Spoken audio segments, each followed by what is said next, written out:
Meet Uncle Sam. He has a lot of bills to pay, almost $4 trillion worth every year. Uncle Sam's income is a little over $2 trillion per year. To make up the difference, the deficit, he does what most Americans do. He borrows money. When Uncle Sam takes out a loan, he calls it a bond. Bonds can be held by banks, investors, or even foreign governments. Uncle Sam has to promise to pay interest on these bonds, just as you do on any loan you take out. Ever consider paying your mortgage with your credit card? That's exactly what Uncle Sam does. He takes out new loans, new bonds, so that he can make payments on the old ones. All those loans and all that interest adds up. Right now, Uncle Sam owes about $14 trillion. To put that in perspective, $14 trillion is about the same as the national GDP, the total value of all the goods and services produced by the entire American economy in a year. It's such a huge amount of money that Uncle Sam is starting to run out of people to borrow from, and he's having trouble just paying the interest on his loans. Historically, Uncle Sam's income has come from taxes. But every increase in taxes has been followed by an increase in spending. And anyway, in the last few years, the gap between taxes and spending has gotten so huge, it would be pretty difficult to make up the difference. So raising taxes is not a very appealing option. By the way, the majority of tax revenue comes from Social Security and individual income tax. The little yellow bits on this graph show the amount that corporate income tax contributes. Remember that the next time Uncle Sam's friends in the business community tell you that you should pay more taxes, but that they shouldn't. Anyway, Uncle Sam has one more way to make money. Just make it. He can place a phone call to the Federal Reserve, which is our central bank, and like magic, money is created and deposited in banks all around America. The problem is that the more of something there is, the less it's worth. Same goes for the US dollar. The more dollars there are, the less each one will buy. That's why commodities like gasoline, food, and gold become more expensive when Uncle Sam does his money-making magic. The commodities aren't really worth more, your money is just worth less.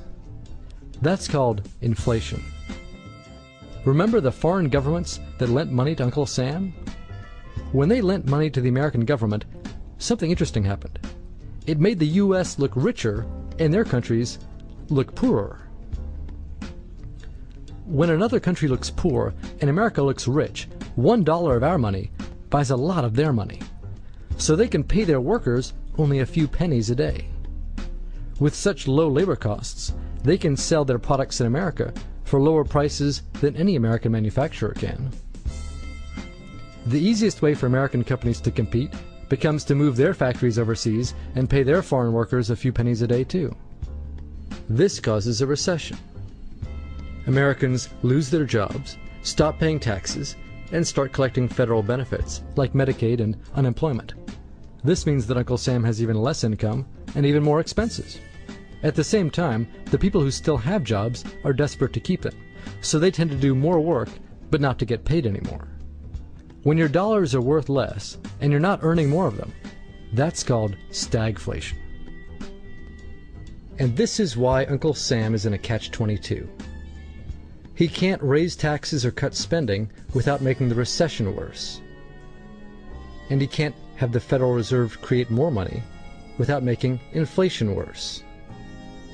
For now, he can keep borrowing money, but since he can't even pay the interest on the loans he already has, it just makes the eventual bankruptcy even worse. Whether in 2 months or 2 years, the day will inevitably come when Uncle Sam can no longer pay his bills. When that happens, the banks, investors, and foreign governments who are counting on that money won't be able to pay their bills either. If investors can't pay their bills, corporations won't be able to pay their employees. If banks can't pay their bills, you won't be able to take out a loan, use a credit card, or even withdraw your savings. If foreign governments can't pay their bills, their own banks and corporations will have the same problems. That's called a global economic collapse. And it's really scary. It's never happened before, so nobody really knows how bad it will be, how long it will last, or even how we'll eventually get out of it. The only thing we can do is to educate ourselves, try to figure out what's actually going on, and to prepare for what may be very extraordinary circumstances.